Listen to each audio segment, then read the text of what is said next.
We had 23% of people go vote. I think 23, 24, whatever it is. 23% of people go vote. That's ridiculous. And I want to raise that awareness because, like, what are we doing? When it's time to complain, when it's time to bicker, when it's time to do all those things, everybody shows up. Everybody has a voice. But when it's time for you to go let your voice be heard, and I know that gets cliche and but they really have the chance to let your voice go be heard. Nobody shows up. But again, wait till the next problem happens. Wait till the next whatever happens, and everybody's just gonna go crazy, and we're gonna hear everybody's voice. We gotta change, man. We gotta be able to change the tide and I want to even, pinpoint to our younger voters, man. We gotta get young people involved. I know we talk about that all the time, but we even gotta create an initiative. We gotta do something, man.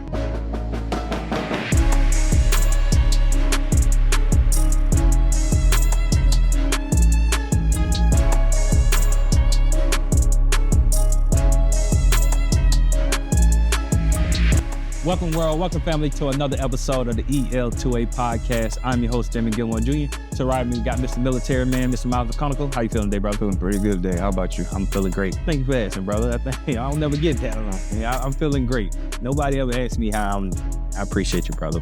To the right of him, it's nobody. It's the two amigos today. The Rocket is not with us. The Rocket has took off and he's doing some big things somewhere in the world. I don't know. All right, but today, man, that's how we feel right now. I always tell y'all, man, with family here. By now, if you're watching this video and you haven't liked, subscribe, or comment, please do so now. This is the time to show your support. This is the time to show that you're a family, and it don't even cost you a dime. How about that? All right, some good things going on right now with us, man. This is a season. We're coming up on a busy season right now. The month of September is going to be pretty busy for us. We got a lot of moving pieces going. It's one of our annual Give for Marion events. This is a community event, not just for us, but a bunch of nonprofits get together for a day full of giving. All right, so Give for Marion is ran by the Community Foundation, and they made it a day for people like you. People like you, they made it easy for you. You don't have to go out to no event. You don't have to do anything extra. All you have to do is use the mobile phone that you're watching this on, the computer you're watching this on, go to Give for Marion, log in, find Cut Different or somebody else that you like, and support them. It's a lot of wonderful nonprofits we have out there. There's a lot of people doing great work, man. So it doesn't have to be us. You can find anybody on there and support. This date is September 17th and through September the 18th. There's a 33-hour day of giving. Again, 33 hours. Throughout the 33 hours, they have power hours. They have a whole bunch of plethora of things that go on for this event. But we need your support. We need you to support the community. Support Marion County for Give for Marion, man. So we hope you'll do it. Again, we'll give more information. We'll put the link in the bio, link in the description so you'll know how to get there. Again, this event is September 17th, a 33-hour day of giving, and it's Give for Marion, man. And we hope you'll support us. But what I'm going to do, Brother Miles has been working hard on Give for Marion for us, so I'm going to pass it to him so he can talk more about what we'll have going on. Yeah, so Give for Marion, like Jamie just said, is just a day, period of time for giving to help out the local community. With Cut Different, we're hosting a Give for Marion launch party Monday, September the 16th at Roma's Italian Restaurant. Thank you, Rondo Fernandez, for hosting us that night. It's going to be a big night. Don't cook Monday night. Just come out and enjoy. 5:30 at Roma's Italian Restaurant. It's off of 27th Ave. So North Side community, come out, have a good time. I said North Side community because I know that's in that area, but anyone is welcome. We want family, friends, whoever, show up, have a good time. We'll have live DJ there as well. There's a patio area where you can dance, you can have a good time, networking, camaraderie, you name it, it will be there Monday, September the 16th at 5:30 at Roma's. 17th. Is it 17th? 16th. Monday is that. Oh, 16th. He's talking about Roma. Oh, that's why I got to mind my business. I'm thinking about Give for Marion. You're right. So no, 16. And is that it? I think we had, is that the other thing we had? Is there anything else we Give for Marion? For the 17th, still some, just stay tuned. Okay. We got some big stuff coming. Yeah. So that week, that's going to be a busy week for us, man. We got some other stuff that we're planning, but we'll be sure to come on here and make sure that we keep everybody updated with what we got going on. Again, this is a 33-hour day of giving. So make sure you cash your support for somebody. We will hope it will be us, but it can be anybody. Again, Give for Marion, September the 17th to September the 18th, 33-hour day of giving, and we'll have the link in the bio. All right, so that's it for Give for Marion. We'll keep reminding you about that. But next, we want to get into something cool, man. It's something different we're going to do today. So you usually hear us on the pod We get up, we talk about a topic, and we give education. And that's very important because this is what this platform is for us to be able to provide education to those that want it. And to be able to give you just again, we say guidance, attention, motivation, education, and give you the things that we feel, through our life experiences that works for us and give that game to you. But today we're gonna make it a little different. We don't have a set topic that we're gonna talk about. I have a list of topics that I pulled out. I'm just gonna pick a topic and I'm gonna ask Brother Miles some questions. He gonna pick a topic, gonna ask me some questions. Kind of like the Fast Five things you see going around social media. You just ask your questions and you give people feedback. I think this is gonna be really cool. I'm really excited to hear where Brother Miles got started. So what I'm gonna start with, mental awareness. The reason I'm starting with this is because I understand this time of the year that we're in right now. School started back. So, families, things are adjusting. You're coming from summer. Now you're trying to get back into the swing of school. Kids happen to get up. Kids happen to go to bed. You happen to make sure they get off to school and make sure all the things, it's a lot of stress that can be caused right now. So I know in this moment, we have a lot of people trying to figure out and a lot of people that may be stressed. So what I want to ask Brother Miles is, how do you de-stress after a long day? So after a long day, so I'm assuming I've already worked out and everything. So for this example, I say that I'm still stressed after working out. One thing that I do to help me de-stress after a long day is I go and just basically analyze everything that happened that day. I find a quiet place. It can be my home office. It can be outside, my bedroom, wherever I can go and be isolated just for a moment, just to kind of think over the day. Rationalize if I need to, or just to really see where things could have went better or where I may have went wrong. I always start with myself first and then work backwards from there. See what actions I took that day, what things that I could have done or said that led me to become frustrated or stressed in the first place. Oftentimes we always start off with someone else. But for me, some may think it's counterintuitive, but I started myself first. I asked myself, honestly, what did I do the best that I could that day? Or did I handle the situations the best? And my answer is no, that I have to take that. I have to own up to it. And then I go and pray. I pray about it. I ask God to give me strength, give me endurance to get through whatever the situation may be. I ask him to guide me, guide my life, guide the steps that I take, the words that I speak, my mind. Especially because that's where the battle is won or lost at, is in the mind. Yeah, I love it. So that was some mental health. Should I stay in there? And to your point though, let me say I should give feedback on how I distress. I think we should do that. So I'll ask you the question, then I'll give you mine, then I'll let you answer the question. For myself, I feel when it comes to de-stressing, one thing I do like to do, and usually on the way home, I always let the windows down. I will crack the windows a little bit and just ride in silence.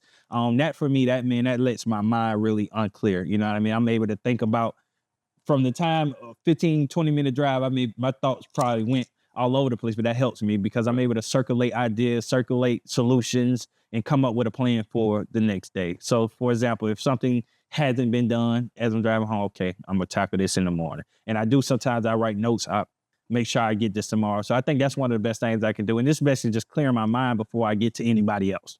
Before I can take any negative energy home or to the next person, I clear my mind and make sure I'm going into my next order of business with a clear mind. So I'm gonna stay right there. I'm gonna keep it simple. So I think it's finding a way you can clear your mind. Because a lot of times we deal with our day and we take it home.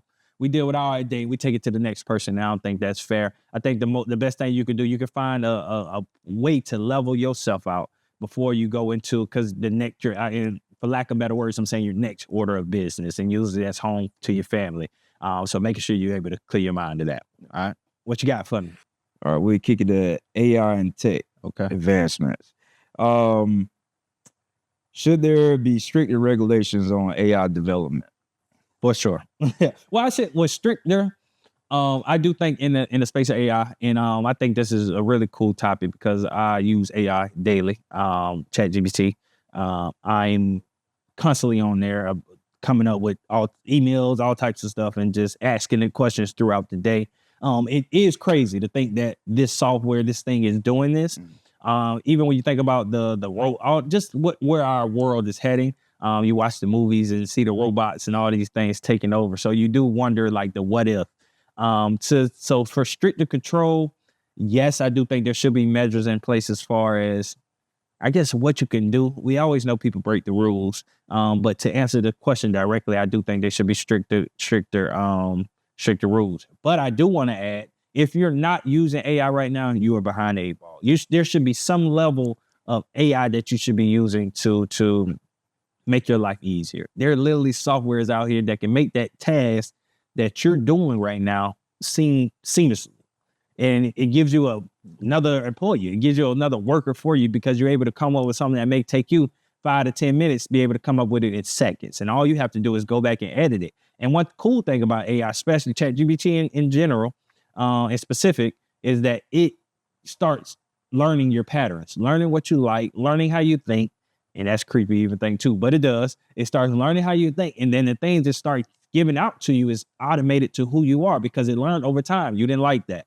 Okay, you did like this. And it's literally specific as this. Write me an email about apples and oranges. Okay, it gives you a script. After that script, you say, well, I don't like red apples. I like yellow oranges. And, you just start scripting and giving it more specific direction. And after that, it gives you another script. And after that, it just keeps bringing it. You can keep giving it more. Make it longer, make it shorter, make it sound professional, make it sound friendly, make it sound urban, make it sound hood. You can give it all these terminologies to make it sound, and it literally scripts something to make it sound to what you say. You can even script it to say, make this sound like Dr. Martin Luther King wrote it. And it'll give you a script as if they will go through Dr. Martin Luther King files and give you something. It's just crazy. But again, if you're not using this platform in particular, because this is the one I use, then I think you're behind the 8 ball. But you got to find an AI software that works for you. That's what I got. My take with that, I would agree and say that it needs to definitely be honed in. Because anything that has a capacity for good has a capacity for bad because of misuse. It's something AI has to have a human component there. You have to give it a prompt. You have to do something first for AI to really then take it upon itself to produce whatever type of content that you're going for. With that being said, you have these extreme photoshops now. You have the voice AI where it'll sound like a person saying something. All these things that obviously, when misused, can have disastrous results. Mm-hmm. It's blurring the lines between what's real and what's fake. So anytime that line is blurred or it becomes easier to distort, I'm always going to be a little bit leery, because now you're playing with the perspective of the person, what they see. And if you can alter someone's perspective of a situation, then you can alter the actions that coincide. So now you can make someone an enemy of something that they used to support, or make someone support something that they now they used to be an enemy of, just because you've finessed the way in which they see that situation or that object. Or, and we live in a day and age where information is at our fingertips, but the teaching of how to study or how to research it is pretty much long gone, sadly enough. So people really don't do their due diligence to read things and actually make sure that, okay, what they heard and what they saw is the reality. They go by, face value type of things. And you start having social media exacerbate that. And then people confused on why it seemed like everyone is always seeing two totally different sides of a situation, when in reality, the more objective view is more so in between. AI just makes it a little bit easier to polarize people. So if we can rein it in a bit and keep it constructive to, like you said, to help your business or to help, create a image for your brand or something, a new venture of yours, something constructive like that. I see the positives in it, but people just have a knack to misuse things, unfortunately. Yeah. And that's something you definitely can't run from, but that's why the stricter regulations are important, because for those people. But again, I think there is a lot of benefit that we can get from it. But to change gears a little bit, you are Mr. Military Man, Mr. Politician up here.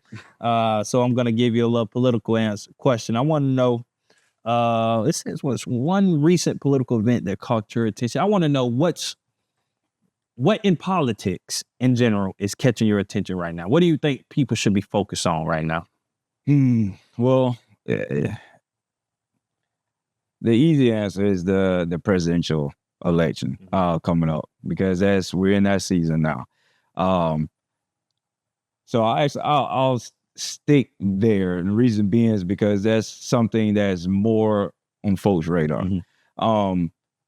So yeah, the presidential election, 2024 election, we have VP Kamala Harris running against former President Donald Trump.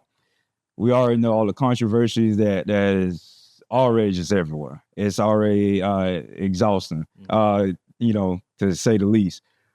What I will say on this is a call and a challenge to every last person out there, anyone that hears this, anyone that shares this. This is our moment as individuals, as people that aren't necessarily politicians or people up in that hierarchy, where we can showcase what it means to have respect for our neighbors and respect for those around us that may have a different opinion than us, or a different perspective of the situation than us. Too often people allow differences to consume them, to the point where they're now seeing someone that they were friends with as their complete enemy because of a election that's coming up. Whoever you elect is not going to be there forever. Neither are the problems. Problems evolve, they change, they're solved, or they get worse. Nothing that we deal with is permanent. So to lose friendships, to lose family members, even over something that's not permanent, it's just crazy to me. So during this election time, let's be more cognizant of what we post on social media, how we speak to one another during this time. We should have greater in-depth conversation. I know for me personally, I see it all too often on social media. People will share a controversial meme or just anything political, and then they'll put a caption on it, which is fine. But because you're sharing something that's controversial in its nature already, it's something that's already it's inflaming words and just imagery. Your words are the second thing that they're really going to pay attention to. Is going to be that meme that you share. And so almost immediately the conversation, it becomes just nonsense, really, and nothing is really conveyed. No real difference of perspective are truly conveyed. And very rarely do I ever see anyone change anyone's mind on a social media thread. It just doesn't happen. It's just argument all the way down. So just don't engage to that level. Let's take this time to rise above the surface level takes, the sparking and igniting controversy just for clicks and views and things. Because at the end of the day, the more we fuel that, the more that we feed into that cycle, that apparatus, the only thing we're doing is diminishing our ability to communicate, which if you have a nation that doesn't communicate and they can't, objectively have conversations that lead to true progress, we're just creating more of a mess each and every time. And it gets lost. The whole point of folks' frustrations get lost in translation, because now it's just the social media stuff and everything else. So we have to be way more deliberate with how we deal with politics, even on the individual level. Yeah. And I think the social media has a crucial role to play when it comes to politics, as far as the chaos. It adds to it. Yep. So like you say, because it's now we created a platform where everybody has a voice. And I mean, your voice really doesn't matter. At the end of the day, everybody should do what's best for them. One of the most powerful things I did with this local election that we just had, I literally looked up everybody. I was educated on what everybody, their policies and all. I never felt so prideful walking into that place, because I knew what I was going to do. I didn't have to need a slip that told me what to do. I knew exactly what I was going to, but it was for me. You know what I mean? I went in there, I looked up, and I made a decision for myself. I think if everybody could take that same approach and just go about their lives, the world would be a much better place. Because what works for you doesn't work for me. Yeah. You get what I'm saying? And that's okay. But at the end of the day, when we start making it like the left and right, it's basically Crips and Bloods. Yeah. We made it to a gang war. It's like, and What is it? Where is that going to get us at the end of the day? Like you say, whoever gets elected, at the end of the day, we still got to work together. We still got to live together. We still got to go to school together. Still got to work together. So it's like, what are we doing? You know, it's our bond, and no matter who you voted for or who you going for, our bond together at the local, at the community level. That's what matters. Yeah. You know what I mean? And I think we got to get back to, obviously, like that village. We always say the village mentality, man. It's about us. And I've even seen it, man. I've seen God, why would his name slip my mind right now? It's the brother, he runs the Marion County Literacy Council, RJ Jenkins, who's a gay man, he's a Democrat, but I'm pretty sure a lot of his friends are Republican, but his beliefs, you know what I mean, gears him to, but I see him and his comrades or his people, you know, speaking about things like in this comment section, and it's a beautiful thing to see. Obviously, they know who he is, so they understand. If I was gay too, I would probably vote this way, you know, so things like that, it makes me see that there's hope. You get what I'm saying? There's hope because we had to have common sense at the end of the day. People got to do what's best for them. You get what I'm saying? And no matter the left, right, or all those different things. So social media does play a role in that. I wanted to touch on, to my question to you, I wanted to answer it in a way. I wanted to, one thing I think everybody should be focused on. So, and this is just at our local level, but it goes to what you're saying. Bro, we had 23% of people go vote. I think 23, 24, whatever it is. 23% of people go vote. That's ridiculous. Mm-hmm. And I want to raise that awareness because, like, what are we doing? When it's time to complain, when it's time to bicker, when it's time to do all those things, everybody shows up. Everybody has a voice. But when it's time for you to go let your voice be heard, and I know that gets cliche and but they really have a chance to let your voice go be heard. Nobody shows up. But again, wait till the next problem happens. Wait till the next whatever happens, and everybody's just gonna go crazy, and we're gonna hear everybody's voice. We got to change, man. We got to be able to change the tide and I want to even, you know, pinpoint to our younger voters, man. We got to get young people involved. I know we talk about that all the time, but we even got to create an initiative. We got to do something, man. We got to get young people going to the polls. But again, I'm saying that leading up to next, because again, local level is something, but we have another one. Go vote, man. Just go get what it said. Get your wills away. Go see how it feels, man. Go to the polls. Again, this is a privilege. This is a privilege that we have that we're taking for granted, man. So I would like to take that conversation and tell everybody watching this, please make sure you go vote. It's a very important, it's a privilege that we all have, and you should take advantage of that. So go vote. So that's for me. What you got for me? If you could change one law, what would it be and why? Law, what would it be and why? There's really no law that came to mind other than weed law, because there's so many people. I mean, the marijuana, making marijuana legal. I mean, just for what it is, we have so many people locked up. I have personally know people, you know, that have been and are locked up for marijuana, but it's legal. You know what I mean? Other places, again, it's one of those conversations that it seems as if it's common sense, but and then we know the benefits of marijuana. You know what I mean? And they're selling marijuana. If you go to a local like a smoke shop or something, they got like, so it's just ridiculous to think that somebody's getting locked up for something that they're selling right here in a public thing, that, you know what I mean? So I think we got to the point that we understand the benefits of marijuana. If you think they even just passed it in NCAA, the players can smoke weed. Like it makes no sense for that to be criminal for marijuana. Obviously, smoking, you should be out here. You know, if you're selling it now, you know, the ones selling, make your business out of it. But if I had to say something, it'll be that. I can't really think of any other pressing laws for me, but the passing marijuana for sure. I would say we need better legislation when it comes down to how we treat people with the label of a felon once they get out. Reason why I say that is different depending on your area. So it's not like a universal thing. Some people, they have more strict rules with it. But to me, I just don't see how we call our prison systems a rehabilitative program or system. Mm-hmm. And when a felon comes out, you know, they have to present that on their job applications for some places for 10 years. That's on the books. I know here locally, I think they changed it to where now it's 5. But think about that. You serve your time, you gotten out, and now you're still essentially punished for X amount of years to where you can't get a high wage job or high paying job really unless someone's just really looking out for you. And the expectation is that when you come back into the community, you're ready to you rehab, you're ready to enter back into society and be a law-abiding citizen and get your life back together.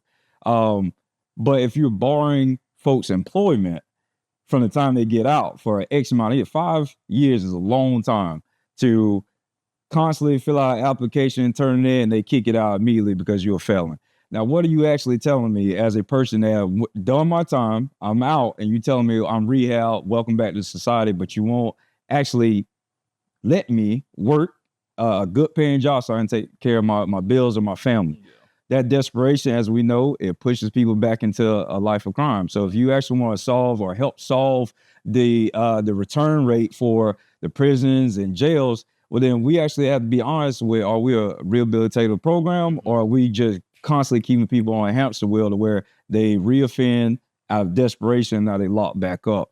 I'm a firm believer that if I say I'm going to sit out and do something to help someone, I need to do it to the latter. It's not a deviation where I'm talking out both sides of my mouth, where I'm saying, yeah, I'm helping you rehab, but at the same time, I'm holding your hands tied to where you can't actually get your life back in order. Yeah. That's messed up, and we have to do better. Yeah. So the law, you say, so what in particular is that situation you're talking about? Like that you say it's a law. Yeah. So it's on the book. So it's again, it's different in some places, like or even for someone that's a felon to vote. Wow. Yeah, even that. Yeah. Like I mean, those two things. Right. What do you? Because now, say again, you're a felon and you try to advocate for these changes.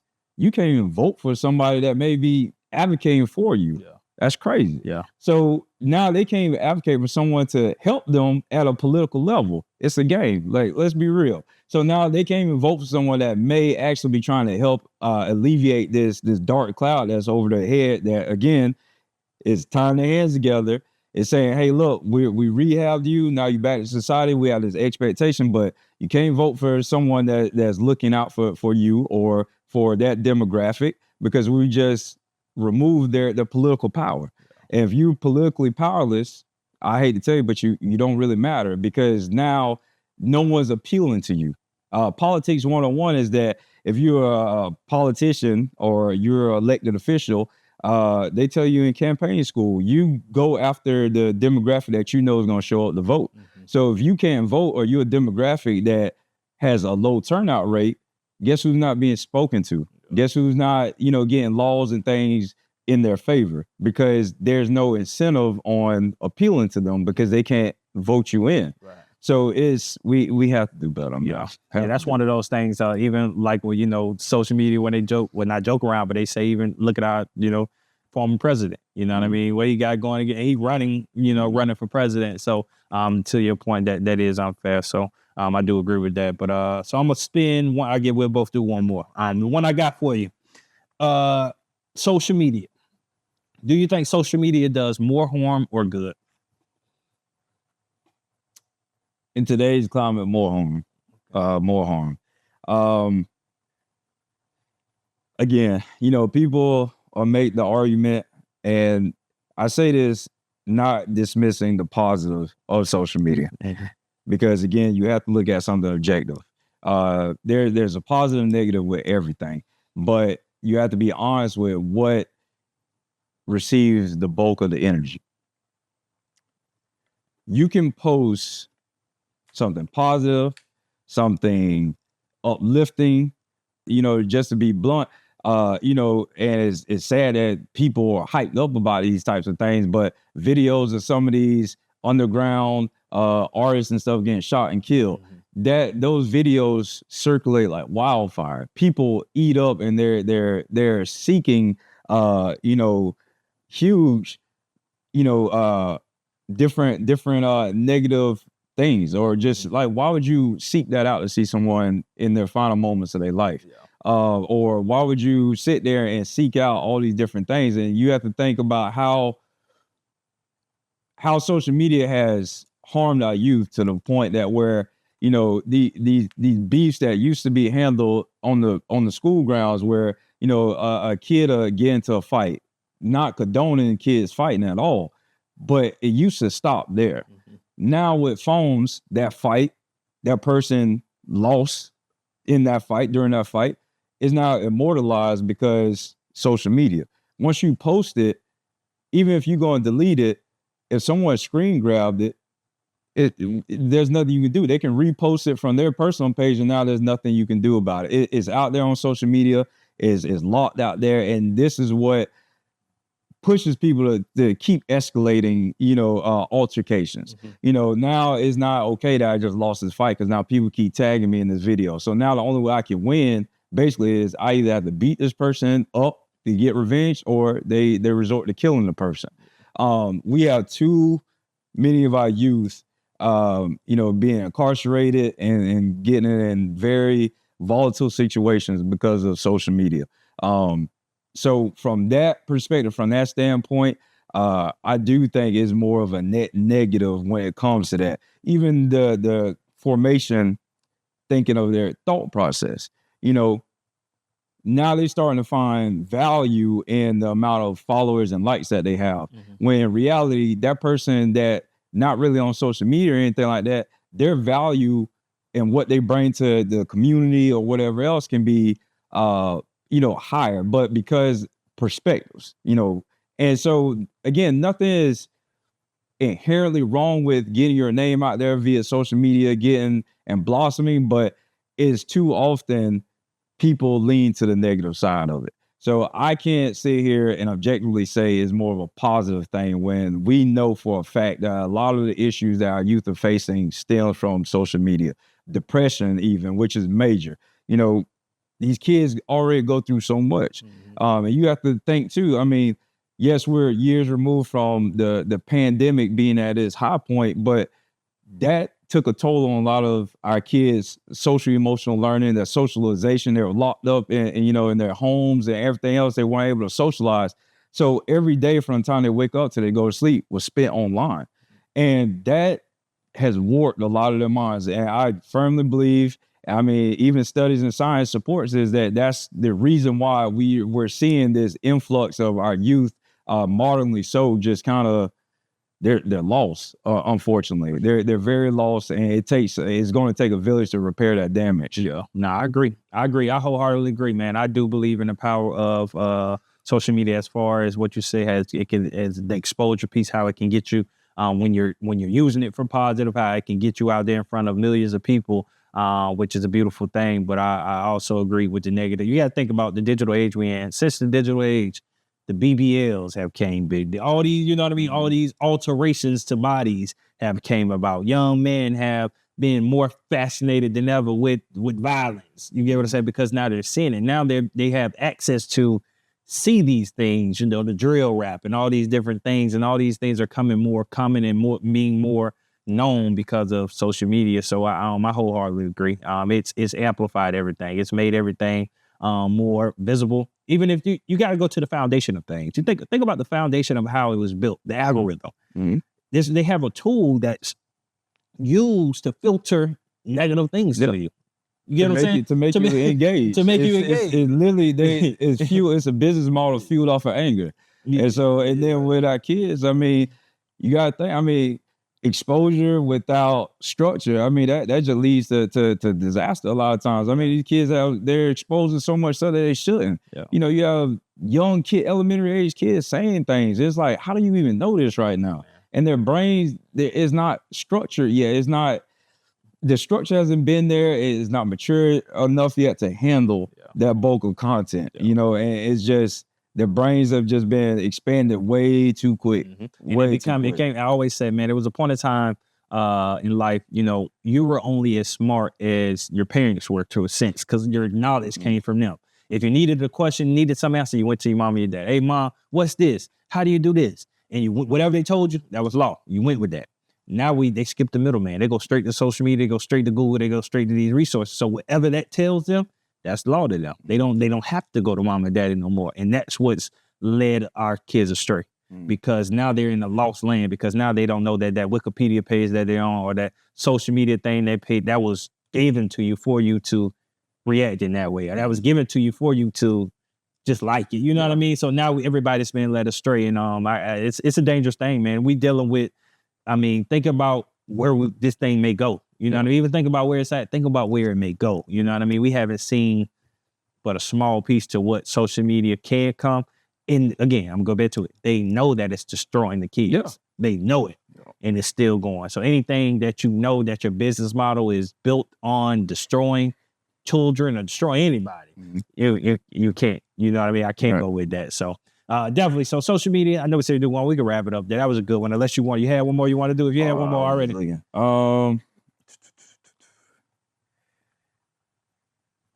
We're going to do one support culture. We'll end a little bit light. Okay. All right. What's the last movie you watched and loved? Last movie that I watched and loved.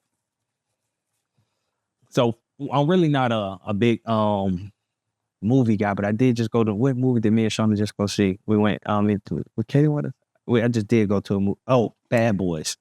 Oh, Bad Boys. That last Bad Boys, that movie is fire. I think that's the best one of all. I haven't seen it yet. Man, you gotta go watch it. I gotta go. I want to see it again. But last Bad Boy movies by far, obviously just the what they built for that to still be going. Obviously Will Smith and Martin Lawrence, Fresh Prince of Bel-Air, Martin, like it don't get no better. That's his childhood right there. So to see them gentlemen still, operating at that high frequency, and just to see it gets better. Some movies that they fall off, they're getting better each one. And that was the best one. So if anybody hadn't watched Bad Boys, is it 3? 4? No, it's more than 3. I don't know what it is. Is it 3 or maybe 3? I don't know. 4. Bad Boys 4. If you haven't watched it, make sure you go watch it again. To me, it's the best of all. The acting in it was great. The storyline was in it was great. But if anyone, I'll go with that. How about yourself? I'm not a big movie guy either. Yeah. Sit me down low enough to watch a movie is a rare thing. Yeah. But I will say the last movie I watched and loved was a series. You can't go wrong with John Wick. Yeah. If I see it on, I'm gonna sit down and watch it. For sure. That's probably like the only way you get me to sit down and actually watch a movie. John Wick a Bad Boy. That was new. It just came out. The fourth one. I got to watch that one. I don't think I watched, but John Wick a Bad Boy. Mr. Headshot. But Mr. Get Him Gone. Hey, but nah, man, I hope y'all enjoyed this podcast. We wanted to switch our format up to see, get you all engaged, see if you like it, man. So, hey, drop it in the comments. If you say, hey, man, get back to giving us that game. And we gave y'all some game here. Don't get it twisted, man. It was still fun, but it was a lot of gems that went through these questions that we had, but it was a little all over the place from question to question. If you like that, man, tell us, man. We are here for you. We want to be able to provide engagement and get you all, meet you where you at. What do you need for us to get this information to you? Another thing, we got our 52nd podcast coming up. That means our year anniversary is coming up here soon, man. So we're going to do something very, very special for that year anniversary. We planning it out right now, but we want y'all to be a part of that. We may do a live event or something. I don't know. We'll keep y'all engaged. But again, man, thank you, man. Like, subscribe, and comment. Make sure you stay engaged. Make sure you support. Brother Miles, you got anything else? Oh, just remember, hey, support for Gift for Marion coming up. We need that support to help fuel what we do for these young men and for the community at large. So please show up and show out for Gift for Marion. Yep, Gift for Marion, September 17th, man. Let's get it. See y'all next time.